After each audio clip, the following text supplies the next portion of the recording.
Hello दोस्तों, स्वागत है आप सबका एक बार फिर से चैनल में। दोस्तों, इस वीडियो में हम यूनानी आक्रमण और इसी के साथ मौर्यन एम्पायर के भी जो कि आपके महत्वपूर्ण एमसीक्यू बनते हैं, जो कि आपके सिविल सर्विसेज एग्जामिनेशन के लिए खासकर यूपीपीसीएस वगैरह और आपका यूपीपीएससी का जो आरओ का एग्जाम होगा उसके लिए बहुत महत्वपूर्ण होने वाली है सीरीज। ठीक है, और सब एग्जाम के लिए भी महत्वपूर्ण है, वनडे एग्जाम के लिए भी। ठीक है, ये आपको ध्यान देना है। इसकी सीरीज आपको इसी चैनल पर मिल जाएंगी। आप प्लेलिस्ट में जाएंगे तो आपको वहां पर पूरी सीरीज मिल जाएगी। ठीक है, तो यहाँ पर हम देखिए यूनानी आक्रमण से शुरू करते हैं। सबसे पहले देखिए पहला क्वेश्चन ही आपका क्या है, यूनानी आक्रमण से संबंधित पहला क्वेश्चन, निम्नलिखित में से मगध का कौन सा राजा है जो कि सिकंदर महान के समकालीन था। तो दोस्तों ये आपको पता होना चाहिए, सिकंदर महान के समकालीन कौन सा राजा था। तो फर्स्ट का जो सही आंसर हो जाएगा वो क्या हो जाएगा, घनन। ठीक है, ये आपका अंतिम राजा भी था, ये चीज भी आपको ध्यान देना है। भारत में सिकंदर की सफलता निम्न कारणों से कौन कौन सी थी। उस समय भारत में कोई केंद्रीय सत्ता नहीं थी, उसकी फौज बेहतर थी, उसे देशद्रोही शासकों से सहायता मिली थी, और वह एक अच्छा प्रशासक था। तो इनमें से बताना है आपको कौन से सही हैं। तो दूसरे का देखिए, पहला दूसरा तीसरा आपका कथन सही है, चौथा कथन गलत है। ठीक है, ये चीज आपको ध्यान देना है, ये तीनों सही हैं। इसके बाद है आपका तीसरा क्वेश्चन है, निम्नलिखित में से कौन सिकंदर के साथ भारत में नहीं आया था। तो देखिए ये आपको पता होना चाहिए कौन नहीं आया। तो थर्ड का जो सही आंसर हो जाएगा वो क्या हो जाएगा, डायमेकस है, जो कि आपका ये सिकंदर के साथ नहीं है। तो बाकी देखिए निरियाकस, ओनेसिक्रिटस और एरिस्टोब्यूलस, ये तीनों आपके सिकंदर के साथ भारत आए थे। उस वीर भारतीय राजा का नाम बताइए जिसने सिकंदर ने झेलम के तट पर पराजित किया। तो ये आपका पोरस है। ठीक है, इसके बाद अगला क्वेश्चन है आपका क्या है, पांचवा है आपका क्या है, लगभग कथन है पहला, लगभग 2 वर्ष के अभियान के पश्चात सिकंदर महान ने 325 ईसा पूर्व में भारत छोड़ दिया, और कारण क्या है, वह चंद्रगुप्त मौर्य से पराजित हुआ था। तो क्या इसमें कौन सा सही है, तो ये आपको ध्यान देना है, ए सही है लेकिन आर यहाँ पर गलत है, ये चीज आपको ध्यान देना है, ये गलत है। छठवां है, सिकंदर के हमले के समय उत्तर भारत पर निम्नलिखित राजवंशों में से किस एक का शासन था।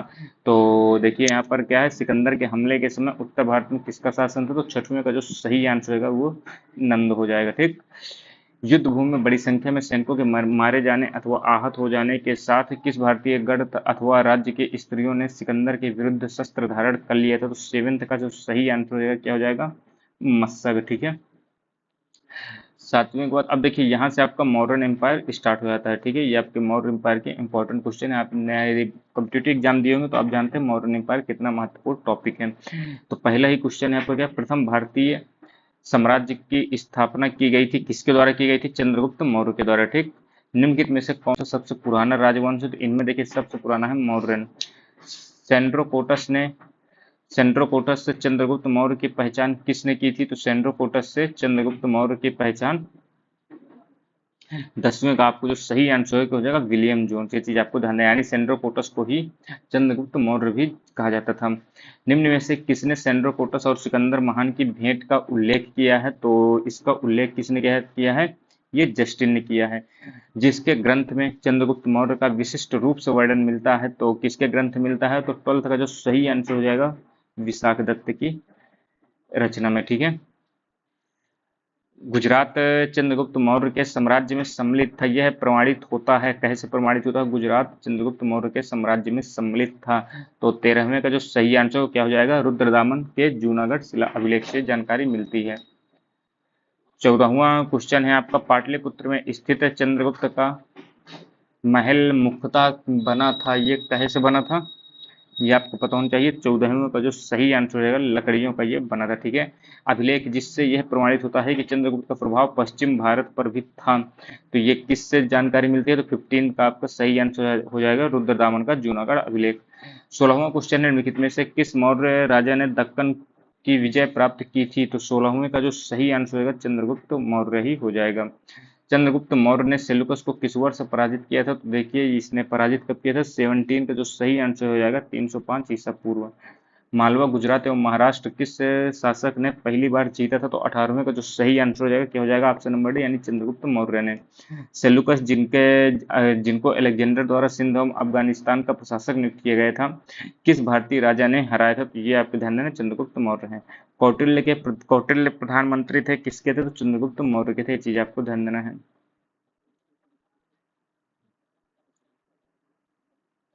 इसके बाद आपका 21वां क्वेश्चन, चाणक्य का अन्य नाम क्या था? तो विष्णुगुप्त था।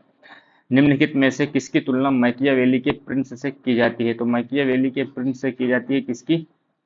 22 यानी 22वें का सही आंसर हो जाएगा कौटिल्य के अर्थशास्त्र की। ठीक, कौटिल्य का अर्थशास्त्र क्या है? यह एक राजनीतिक नीतियों के बारे में यानी शासन के सिद्धांतों की पुस्तिका है ये। 24वां है, निम्नलिखित में से राज्य के सप्तांग सिद्धांत के अनुसार राज्य का 7वां अंग कौन सा था? तो राज्य का जो 7वां अंग होता है ये 24 का जो है सी आंसर हो गया। ठीक है, ये सप्तांग सिद्धांत कौटिल्य ने ही दिए थे, चीज आपको ध्यान देना है राज्य को चलाने के लिए। 25वें का सही आंसर हो जाएगा, क्या होगा? किस यूरोपीय विद्वान ने चंद्रगुप्त की सेना को डाकुओं का गिरोह कहा था? ये किसने कहा था? तो 25 का जो सही आंसर हो जाएगा जस्टिन। ठीक, किसके शासनकाल में डाइमेकस भारत आया था? तो डाइमेकस की बात कर लेते हैं, तो 26वें का सही आंसर हो जाएगा बिंदुसार। बिंदुसार के समय में ही डाइमेकस आया था। ठीक है, अशोक के शिलालेखों को सर्वप्रथम किसने पढ़ा था? तो अशोक के शिलालेखों को जेम्स प्रिंसेप ने पढ़ा था। अशोक का अपने शिलालेखों में सामान्यतः जिस नाम से उल्लेख मिलता है, किस नाम से मिलता है? तो 28वें का सही आंसर हो जाएगा, क्या हो जाएगा? प्रियदर्शी। ठीक है, किसने सहिष्णुता, उदारता और करुणा के त्रिविध आधार पर राजधर्म की स्थापना की? तो किसने की थी? अशोक ने की थी। अशोक ने बौद्ध होते हुए भी हिंदू धर्म में आस्था नहीं छोड़ी, इसका प्रमाण किससे मिलता है?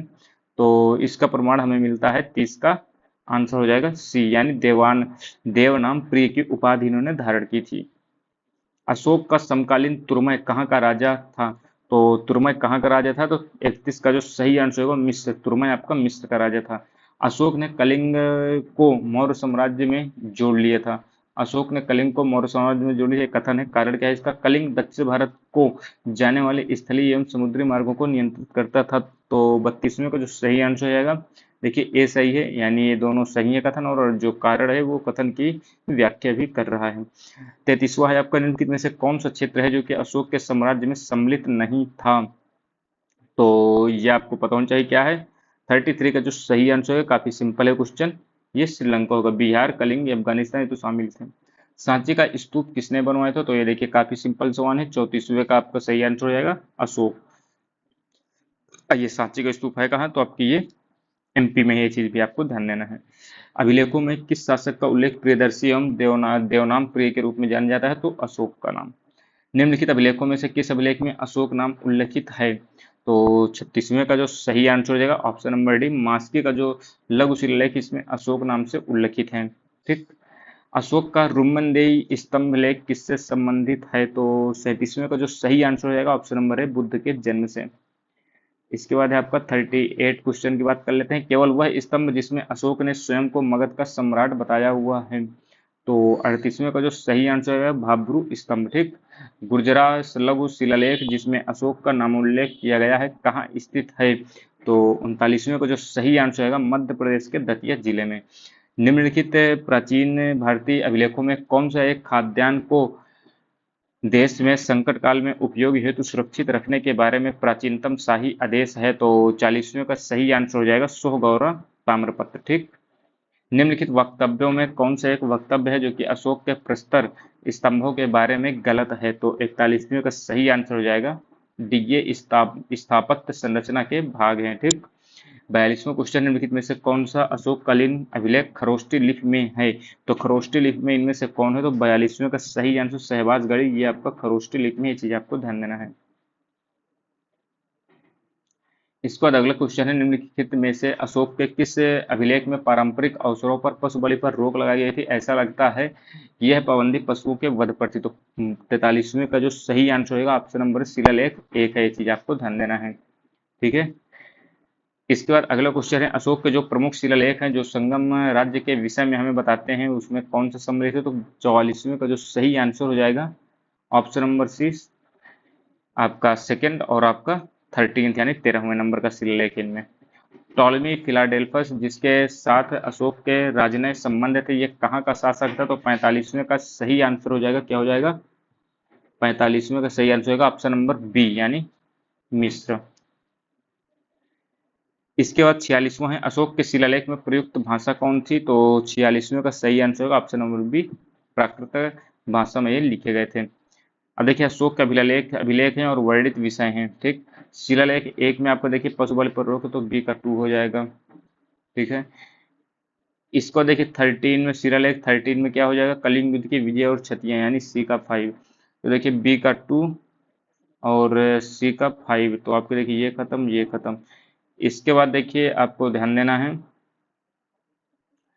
और आपको इसमें यहाँ पर 47वें में और देखते हैं कौन कौन से मिलते हैं। तो 47वें में इसका जो और सही मिलान क्या हो सकते हैं, देखिए ए का 6 है, ए का 6 ये सर्वलोक है, ए का आपका 6 हो जाएगा, तो ए का 6 आप देखेंगे तो इसमें है, तो ऑप्शन नंबर बी ही आपका इसमें सही आंसर हो जाएगा, ठीक है। ये चीज आपको ध्यान देना है। इसके बाद क्या है आपका 47वें के बाद 48वां क्वेश्चन है यहाँ पर, कलिंग युद्ध की विजय और क्षतियों का वर्णन अशोक किस अभिलेख में मिलता है। तो 48वें का जो सही आंसर हो जाएगा ऑप्शन नंबर डी 13वां। यहाँ पर दोस्तों आपका इसमें ये मिसप्रिंट है 100%। इसका कारण क्या है, देखिए आप 13 में देखेंगे, 13 सी का 5 मैंने जो लगाया था, तो देखिए ये बी इसका नहीं होगा, ठीक है। ये चीज आप सी और डी में ही होगा, ठीक है। इस पे आप मिला मिला लीजिएगा, इस पे ये इरर है, ठीक है। इसके बाद सारनाथ स्तंभ का निर्माण कराया था, तो अशोक ने कराया था, काफी सिंपल है। कालसी प्रसिद्ध है, किसके लिए प्रसिद्ध है, तो 50 नंबर का आंसर हो जाएगा, अशोक के शिलालेखों के कारण। उत्तराखंड में सम्राट अशोक के शिलालेखों की एक प्रति कहाँ मिली है, तो आपको ये ध्यान देना है, 51 का जो सही आंसर हो जाएगा क्या हो जाएगा, कालसी ही इसका आंसर हो जाएगा। निम्नलिखित में से किसे सर्वश्रेष्ठ स्तूप मानते हैं, तो 52वें का सी हो जाएगा। ब्राह्मी लिपि को सर्वप्रथम किसने पढ़ा था, तो ब्राह्मी लिपि को सबसे पहली बार किसने पढ़ा था, तो ये जेम्स प्रिंसेप ने ही पढ़ा था। वह स्थान जहाँ प्राक अशोक ब्राह्मी लिपि का पता चलता है, तो ये कहाँ पता चलता है, तो 54 का जो सही आंसर हो जाएगा ऑप्शन नंबर बी अनुराधापुर। प्राचीन भारत में निम्नलिखित में से कौन सी एक लिपि है जो दाईं ओर से बाईं ओर लिखी जाती है, यानी दाईं ओर से बाईं ओर, तो ये 55 का जो सही आंसर होगा ऑप्शन नंबर डी खरोष्ठी लिपि है। ब्राह्मी लिपि का प्रथम उद्वाचन किस पर उत्कीर्ण अक्षरों से किया गया है, तो 56 का जो सही आंसर होगा ऑप्शन नंबर ए पत्थर की पट्टियों पर। पत्थर पर प्राचीनतम शिलालेख किस भाषा में मिलते हैं, तो 57 का जो सही आंसर होगा प्राकृत भाषा में। निम्नलिखित मौर्य शासक बौद्ध धर्म के अनुयायी थे, बौद्ध धर्म के अनुयायी कौन, देखिए चंद्रगुप्त नहीं, एक खत्म, ठीक है। ये चीज आपको ध्यान देना है। देखिए अशोक तो था ही, ठीक है, अशोक बौद्ध धर्म से, तो ये भी आपका खत्म हो जाएगा। तो 58 का, अब यहाँ पर देखिए दो ऑप्शन तो आपके एलिमिनेट हो गए, तो 58 का आपका यहाँ से सही आंसर क्या बन सकता है, 2 और 4, यानी अशोक और दशरथ, ठीक। 59 का है, तीर्थ यात्रा के समय अशोक निम्नलिखित स्थानों पर गए, उन्होंने किस मार्ग का अनुगमन किया था। तो 59 का सही आंसर हो सकता है, क्या हो सकता है, ऑप्शन नंबर डी। पहले वो देखिए कहाँ गए, लुम्बिनी गए, लुम्बिनी के बाद वो कपिलवस्तु गए, कपिलवस्तु के बाद वो गया गए, इसके बाद सारनाथ गए, इसके बाद आपके कुशीनगर गए और फिर श्रावस्ती गए। 60 नंबर क्वेश्चन, निम्नलिखित में से किस स्रोत में अशोक के राज्यकाल में तृतीय बौद्ध समिति होने का उल्लेख मिलता है। तो 60 नंबर को सही होगा ऑप्शन नंबर बी 2 और 3, दीपवंश और महावंश। 61 में क्या है, अशोक के शासनकाल में बौद्ध सभा किस नगर में आयोजित की गई थी। तो अशोक के शासनकाल में ये आपको ध्यान देना है, कहाँ हुई थी, पाटलिपुत्र में, यहाँ पहली हुई थी। निम्नलिखित में से किस दक्षिणी राज्य का उल्लेख अशोक के अभिलेखों में नहीं है, अशोक के अभिलेखों में किसका उल्लेख नहीं है, तो 62nd यानी 62वें का जो सही आंसर हो जाएगा ऑप्शन नंबर डी सातवाहन। इसको देखिए है आपका 63वां क्वेश्चन है ये। दिए गए मानचित्र संबंधित किससे संबंधित, देखिए ये अशोक के शासनकाल के अंतिम समय से संबंधित, ये चीज आपको ध्यान देना है। इसके बाद देखिए सूची को मिलाना है। सारनाथ में तो देखिए आपका क्या है, सारनाथ सी का 1 आपको, सारनाथ में आपका जहाँ तक धमेक मुख है, तो 64 का देखिए यहाँ पर ऑप्शन नंबर आपका क्या हो जाएगा, सी, यानी ए का 2, ए का 2, बी का 3, बी का 3, सी का 1 या और ये डी का 4, ठीक। 65 निम्नलिखित में से किस अभिलेख में चंद्रगुप्त और अशोक दोनों का उल्लेख मिलता है। तो 65 का जो सही आंसर हो जाएगा क्या हो जाएगा, ऑप्शन नंबर बी महाक्षत्रप रुद्रदामन के जूनागढ़ अभिलेख में चंद्रगुप्त और अशोक दोनों का उल्लेख मिलता है। 66 है, ईस्वी सन के पूर्व की कुछ शताब्दियों में निम्नलिखित में से किन शासकों ने गिरनार क्षेत्र में जल संसाधन व्यवस्था की ओर ध्यान दिया? तो 66वें का जो सही आंसर हो जाएगा ऑप्शन नंबर बी 2 और 3 यानी चंद्रगुप्त मौर्य और अशोक। जल की आवश्यकता को ध्यान में रखते हुए जिस प्रथम शासक ने गिरनार क्षेत्र में एक झील का निर्माण कराया था, तो ये किसने कराया था? तो चंद्रगुप्त मौर्य ने कराया था, ठीक है, गिरनार में।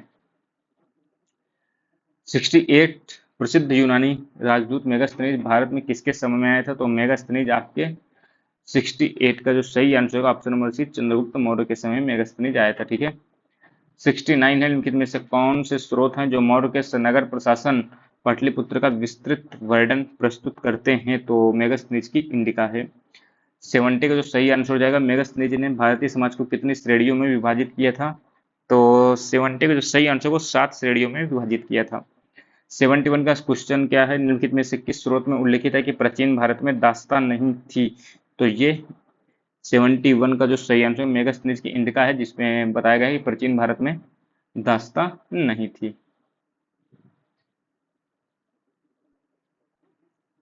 72 नंबर है, वर्तमान नगरपालिका प्रशासन का कौन सा कार्य है जो कि मौर्य काल से जारी है?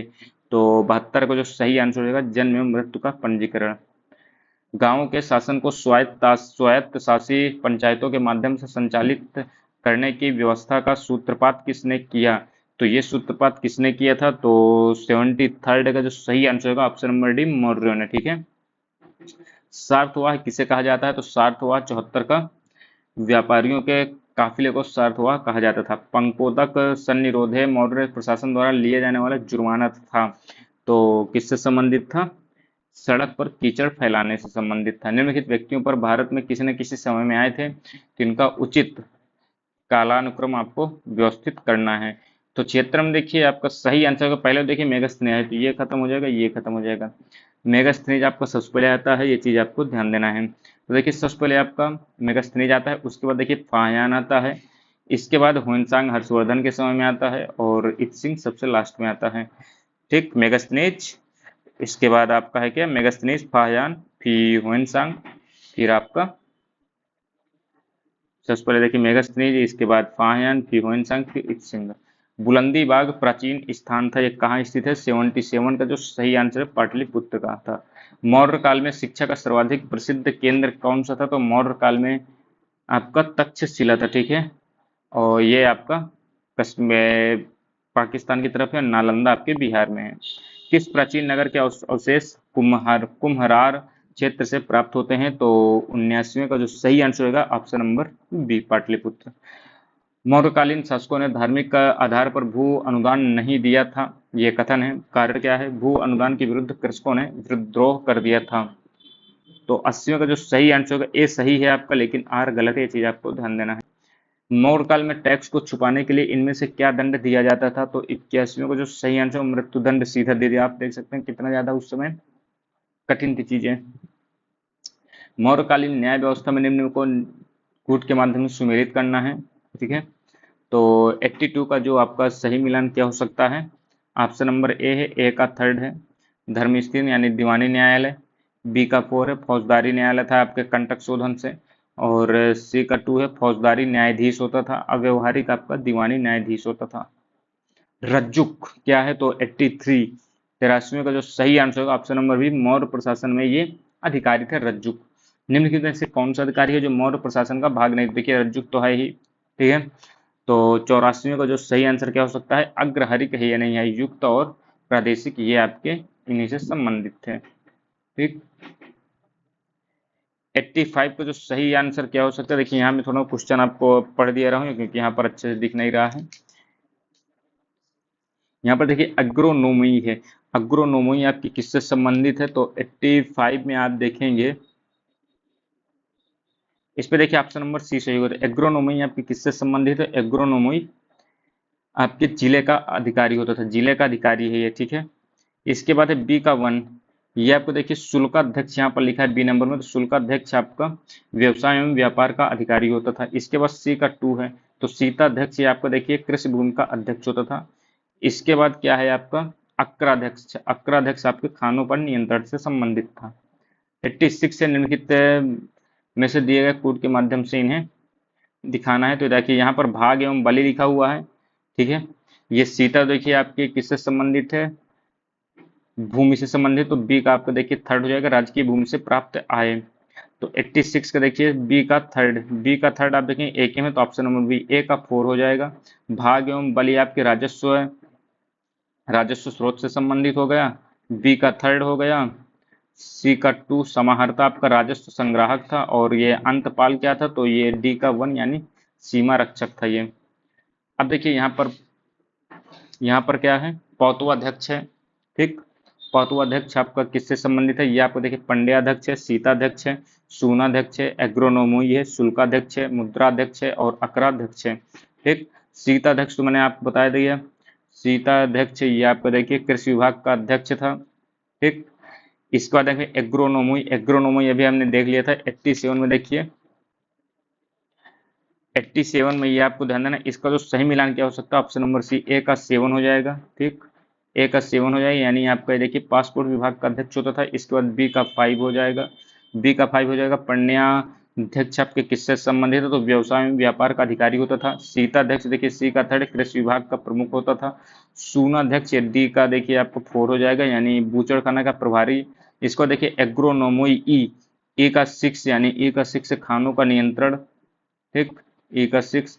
इसके बाद एफ का देखिए 8 है, यानी शुल्काध्यक्ष का क्या हो जाएगा, जिले का अधिकारी। मुद्राध्यक्ष का आपका क्या हो जाएगा, जी का 1 है, यानी वाणिज्य विभाग का अध्यक्ष होता था। एच का अकराध्यक्ष आपके किससे संबंधित होगा, ये मापतौल विभाग से संबंधित होगा। 88 थे मौर्य नरेशों के बारे में निम्नलिखित में से कौन सा कथन सही है, उन्होंने विकास किया था, किसका विकास किया था, तो 88 का जो सही आंसर क्या हो सकता है, ऑप्शन नंबर डी एसीडी संस्कृति एवं कला साहित्य का, प्रांतीय विभाजन का और हिंदू पुस्तक साम्राज्य को बढ़ाने का काम किया था, ठीक। सोने के सिक्के ये आपका ये गलत है। निम्नलिखित में से किस राजवंश के शासकों के सुदूर देशों जैसे सीरिया और मिस्र के साथ राजकीय संबंध है, तो मौर्य शासन से संबंधित था। सूची 1 सूची 2 को आपको मिलाना है इन्हें, ठीक है। चंद्रगुप्त मौर्य, इसको देखिए P10C है तो सी का 1 हो जाएगा। चंद्रगुप्त मौर्य को ही देखिए सेंड्रोकोटस कहा जाता था, ठीक। चाणक्य को ये और बिंदुसार को अमित्रघात, ये आप मिला लीजिएगा। इसके बाद 91 आपको क्वेश्चन यहाँ पर देखिए अच्छे से दिख नहीं रहा है, तो मैं आपको ये क्वेश्चन बोले दे रहा हूँ आपको। देखिए हम यहाँ पर ये केवल टॉपिक्स क्लियर करने हैं, क्वेश्चन जरूरी नहीं, लेकिन आपको मैं बता रहा हूँ यहाँ पर ये क्वेश्चन क्या है। तो यहाँ पर देखिए प्राचीन भारत के निम्नलिखित ग्रंथों में से किसमें पति द्वारा परित्यक्त पत्नी के लिए विवाह विच्छेद की अनुमति दी गई थी, तो ये आपके देखिए किन ग्रंथ में दी गई थी, तो 91 का जो सही आंसर होगा इनमें से ये क्या हो जाएगा, 91 का जो सही आंसर हो जाएगा ऑप्शन नंबर डी, ठीक है। कहाँ में जानकारी मिलती है, ये अर्थशास्त्र में मिलती है, ठीक है। 92 क्वेश्चन निम्नलिखित में से किसमें पुनर्विवाह वर्जित है, तो पुनर्विवाह इसमें देखिए किसमें वर्जित था, तो 92 का जो सही आंसर हो जाएगा वो ऑप्शन नंबर बी मनुस्मृति था, ठीक।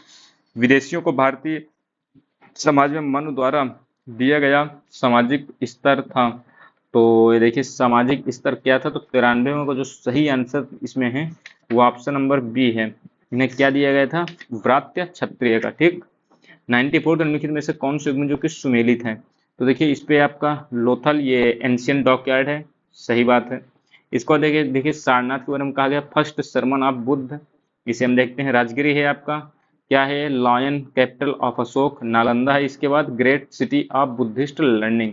तो 94 में देखिए कौन कौन से सही हो सकते हैं, ऑप्शन नंबर सी 1 2 4 1 2 और ये 4। राजगिरी आके देखें ये चीज गलत है, सारनाथ को फर्स्ट सरमन ऑफ बुद्ध कहते हैं, नालंदा को great great city of Buddhist learning कहा जाता है, लोथल को एंशियंट डॉकयार्ड कहा जाता है।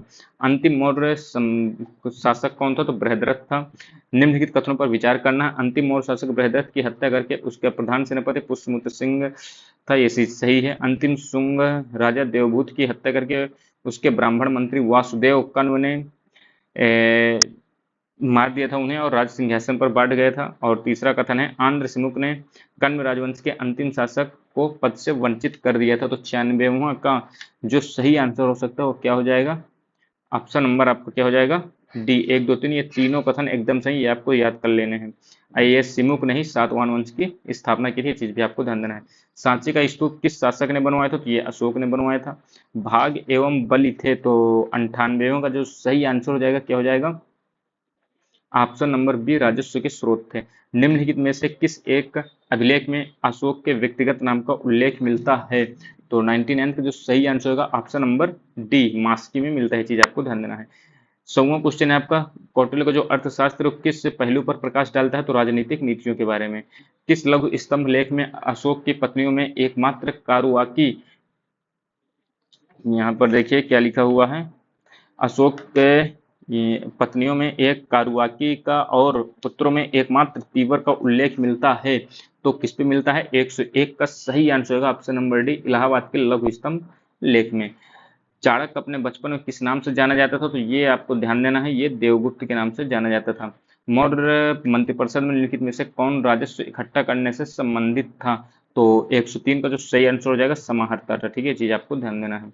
मौर्य काल में भूमि कर जो कि राजा की आय का मुख्य स्रोत था, किस अधिकारी द्वारा एकत्र किया जाता था? तो राज्य की आय का स्रोत ये 104 का जो सही आंसर हो जाएगा सीताध्यक्ष। ये चीज आपको ध्यान देना है। इसके बाद है 105 नंबर है आपका, निम्नलिखित में से कौन मौर्य युगीन अधिकारी तौल मान का प्रभारी था? तो 105वें का जो सही आंसर रहेगा ऑप्शन नंबर ए, पौतवाध्यक्ष। ठीक है, सीताध्यक्ष आपके कृषि से संबंधित था, भूमि से। मौर्य काल में सीता से तात्पर्य क्या था? तो ये आपको देखिए, ये राजकीय भूमि से प्राप्त आय से संबंधित था। ये चीज आपको ध्यान देना है। निम्नलिखित में से किसने आश्रित पत्नी एवं बच्चों की समुचित व्यवस्था किए बिना भिक्षु बनने वाले व्यक्ति के लिए दंड का प्रावधान किया था? तो 107 का ये कौटिल्य है। ठीक है, आंसर इसका। कौटिल्य के अर्थशास्त्र के अनुसार मौर्यकालीन न्याय व्यवस्था में निम्नलिखित न्यायालय अस्तित्व में थे? कौन कौन से थे? 108 का डी, धर्मस्थी और कंटक शोधन। ठीक।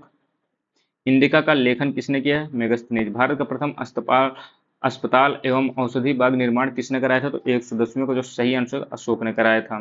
ठीक है, निम्नलिखित अभिलेखों में से किसमें अशोक का नामोल्लेख उल्लिखित हुआ है? तो 111वें का जो सही आंसर होगा ऑप्शन नंबर ए, गुर्जरा में।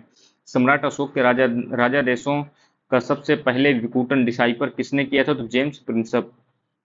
112वें का जो सही आंसर हो जाएगा बी। कलिंग युद्ध का विवरण हम किससे मिलता है? 13वें शिलालेख द्वारा। अशोक के निम्नलिखित अभिलेखों में से किसमें दक्षिण भारतीय राज्यों का उल्लेख मिलता है? तो ये आपको ध्यान देना है। 114वें का जो सही आंसर हो जाएगा ऑप्शन नंबर बी, द्वितीय मुख्य शिलालेख से।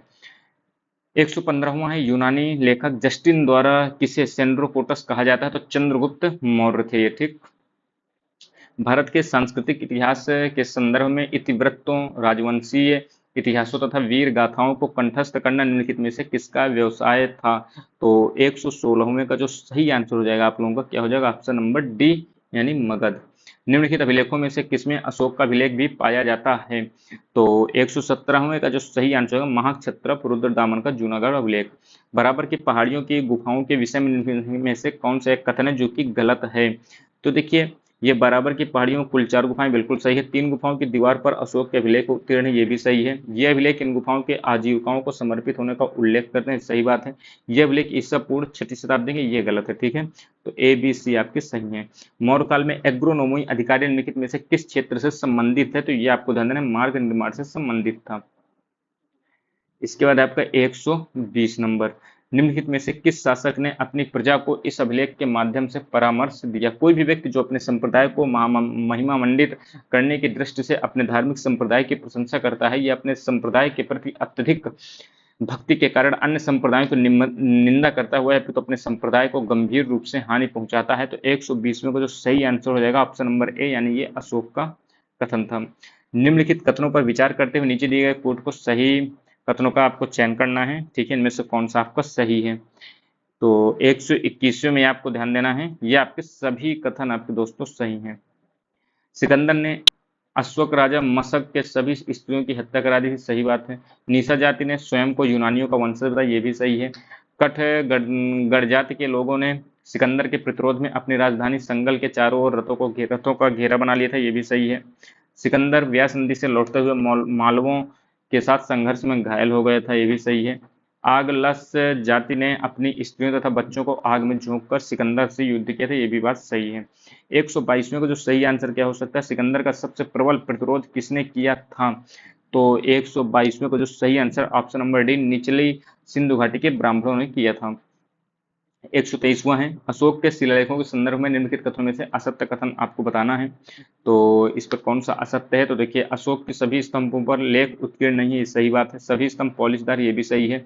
स्तंभ लेख सिर्फ मैदानी भागों से मिले, ये भी सही है। ऑप्शन नंबर ए आपका गलत है, अशोक के शिलालेख गड़ारीदार नहीं है। निम्नलिखित में से कौन से अशोक के अभिलेख यूनानी लिपि में लिखे हुए हैं, तो 124वें का सही आंसर है क्या, लघमान। सहबाजगढ़ी खरोष्ठी लिपि में लिखा गया है, ये चीज भी आपको ध्यान देना है। निम्नलिखित में से किस उभारदार मूर्ति शिल्प रिलीफ स्कल्पचर शिलालेख में अशोक के प्रस्तर रूप चित्र के साथ रान्यो अशोक यानी राजा अशोक उल्लेखित मिलता है, तो 125वें का सही आंसर क्या हो सकता है, कंगन हल्ली। ठीक है, चीज आपको ध्यान देना है। इसके बाद है किस राजवंश के शासकों ने सर्वप्रथम धार्मिक क्षेत्र में भूमि दान देने की प्रथा को प्रारंभ किया था, तो ये सातवाहन वंश से संबंधित था। अब देखिए देखिए सूची 1 है, सूची 2 है, इसे मिलाना है तो 127 होगा। देखिए इसका सही आंसर ये होगा। ए का 1 क्षेत्रज आपका नियोग प्रथा से उत्पन्न संतान। इसके बाद बी का 8 है यानी औरस आपका अपनी पत्नी से उत्पन्न संतान थी। इसके बाद है सी का 7 यानी अमाजू क्या है, जीवन भर कुंवारी रहने वाली कन्या। ठीक है, इसको देखिए डी का 2 है, कानीन आपको कुंवारी कन्या से उत्पन्न संतान। इसके बाद उपगत है यानी ई का आपका 4 है, उपगत क्या है, स्वयं को पुत्र रूप में किसी पति पत्नी को समर्पित करने वाला। अपविद्ध क्या है, अपविद्ध आपका एफ का 6 है, जिसे माता पिता ने फेंक दिया हो। पौनर्भव क्या है, जी का 5 है, पुनर्विवाह स्त्री से उत्पन्न पुत्र। सहोट क्या है, तो एच का 3 है यानी जो पुत्र गर्भवती कन्या से विवाह के बाद उत्पन्न हो। इसको देखिए 100 क्या है 28वां क्वेश्चन आपका क्या है, इस पर एक सेकंड देख लेते हैं। किस किस विवाह में वर द्वारा कन्या के पिता को एक जोड़ी गाय देने का विधान था, तो 128वें का सही आंसर क्या हो जाएगा, आर्ष विवाह था। ठीक है, अन्नप्राशन नामक संस्कार कब किया जाता है, तो ये कब किया जाता है, 129वें का सही आंसर क्या हो जाएगा, ऑप्शन नंबर बी, जन्म के 6 माह पश्चात। ठीक है, 130वां क्वेश्चन है, मौर्य काल में प्रणयम क्या था, तो 130 का सही आंसर क्या हो जाएगा, आपातकालीन कर था जो कि प्रणयम था। ये चीज आपको ध्यान देना है। तो ये दोस्तों इंपॉर्टेंट वीडियो थे, उम्मीद है आपको पसंद आई होगी। इसके माध्यम से हमने देखिए यूनानी यूनानी क्या कहते हैं, यूनानी आक्रमण से संबंधित जो क्वेश्चन बनते हैं और मौर्य साम्राज्य से संबंधित लगभग आपके 100+ क्वेश्चन को अटेम्प्ट कर लिया है। और बाकी इसकी थ्योरी पोर्शन आपको पढ़ना है तो आपको इसी चैनल पर प्लेलिस्ट मिल जाएगी, जो आर.एस. शर्मा की एंशिएंट हिस्ट्री की बुक आती है, वो पूरी थ्योरी पोर्शन आपको मिल जाएगा। ठीक है, मिलते हैं अगले वीडियो में, तब तक के लिए दोस्तों धन्यवाद, जय हिंद।